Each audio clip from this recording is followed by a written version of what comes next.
ห้องการกสิกรรมและป่าไม้เมืองไซธานีได้เอาใจใส่ในการเฝ้าระวังอย่างเข้มงวดต่อกับการระบาดของพยาธิไข้เลือดดำที่เกิดขึ้นอยู่ประเทศใกล้เคียงเพราะว่าพยาธิไข้เลือดดำเป็นพยาธิที่ติดแปดให้แหงชนิดหนึ่งสำหรับสัตว์และที่ผ่านมา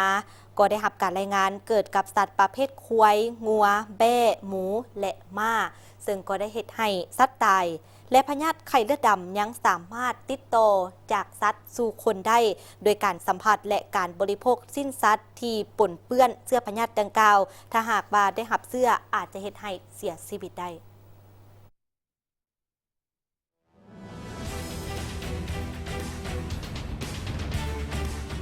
ท่านดวงประดิษฐ์พ้นหาลาดหัวหน้าของการกสิกรรมและป่าไม้เมืองสถานีได้กล่าวว่าพยาธิไข้เลือดดำเป็นพยาธิติดเป็ดอย่างห้าแหงชนิดหนึ่งที่เกิดขึ้นกับสัตว์เลี้ยงประเภทสัตว์เลี้ยงลูกด้วยน้ำนมเช่น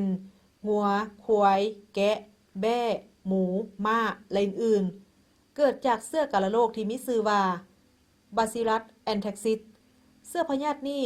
สามารถสร้างสปอร์และมีความทนทานต่อสภาพแวดล้อมสูงโดยเสื้อพยาธิจะกระจายอยู่ตามทงหญ้าและฝังตัวอยู่ในดินได้เป็นเวลาโดนดานสัตว์ที่ได้รับเสื้อจะมีอาการเลือดเป็นพิษอย่างห้ายแหงเฮ็ดให้เม็ดเลือดแดงแตกแล้วสัตว์จะส่งเสื้อออกมาทั้งอาจมน้ำเหี่ยวน้ำนมเลือดและอื่นๆพยาธิไข้เลือดดำสามารถติดต่อจากสัตว์สู่คนโดยการสัมผัสและการบริโภคสิ้นสัตว์ที่ติดพยาธิเฮ็ดให้เสียชีวิตได้ดังนั้นทางของการกสิกรรมพวกเขาก็ได้ฮีพรใจนำเอาแจ้งการดังกล่าวลงเผยแพร่ให้พ่อแม่ประชาชนอยู่แต่ละบ้านโดยเฉพาะแม่ประกาศทางโทรโขงเพื่อให้เฝ้าระวังติดตามเนาะอย่างทั่วถึงนั่นแหละโดยเฉพาะแม่นห้ามนำเอาสิ้นสัตว์มาจากต่างประเทศท่านเพื่อมาบริโภคทุกๆโรงงานฆ่าสัตว์อยู่ภายในเมืองสัตว์ที่ได้แม่นมีพนักงานประจำทุกๆมื้อโดยเฉพาะแม่นเพื่อกวดกาสุขภาพสัตว์เข้าทำงานท่านเป็นประเภทสัตว์ใหญ่โดยเฉพาะแล้วก็แม่นงัวควายหมูแบ่และอื่นๆเนาะ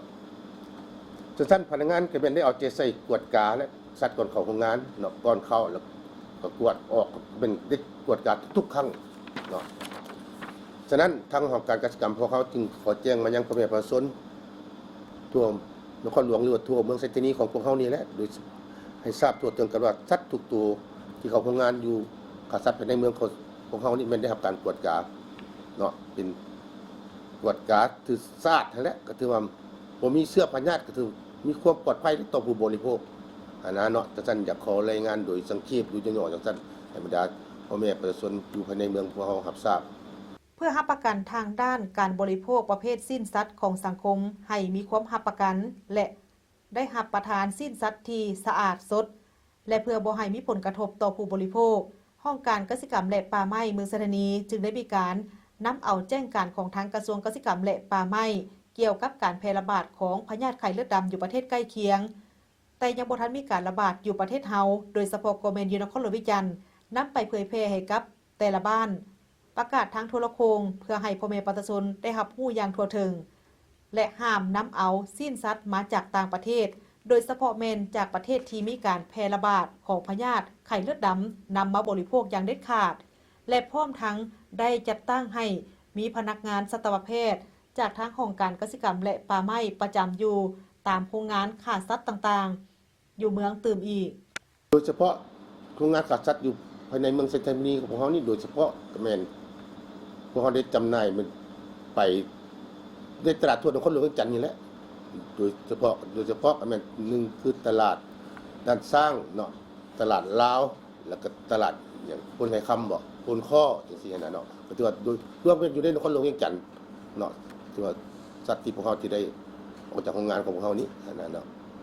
ส่วนสัตว์ที่ออกมาขายอยู่โรงงานเนาะเฮากวดเอกสารทุกมื้อทุกตอนทุกตัวแล้วก็เขียนใบนำส่งให้แม่ค้าส่งตลาดทุกมื้อเลยส่งไปตลาดนนข้อทางงอนดุมคายฝากถึงประชาชนเนาะ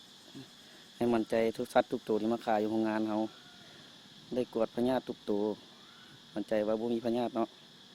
เพื่อการเกี่ยมความพร้อมในการรับมือ และเพื่อเป็นการเฝ้าระวัง ป้องกันและสกัดกั้นพยาธิไข้เลือดดำที่กำลังระบาดอยู่ประเทศใกล้เคียง และรับประกันบ่ให้เชื้อพยาธิดังกล่าวนี้แพร่ลามเข้ามาสาธารณรัฐประชาธิปไตยปฏิเสธลาวนั้น ผู้ประกอบการและชาวกสิกร ผู้เลี้ยงสัตว์ จงได้เพิ่มทวีการเฝ้าระวัง และติดตามสภาพของสัตว์เลี้ยง ที่อยู่ภายใต้การคุ้มครองของตนเองอย่างใกล้ชิดกรณีหากพบเห็นหรือสงสัย การติดเชื้อพยาธิไข้เลือดดำแม่นให้แจ้งต่อกับทางเจ้าหน้าที่ที่เกี่ยวข้องอย่างรีบด่วน ถ้ากรณีเกิดมีสัตว์ตายแม่นให้แจ้งต่อทางห้องการกสิกรรมและป่าไม้เมืองโดยทันที เพื่อลงติดตามกวดกาและบ่งมติพยาธิให้ทันกับสภาพการ ห้ามบ่ให้พาซากสัตว์ตาย และนำเอาสิ้นสัตว์ตายไปบริโภคและขายอย่างเด็ดขาด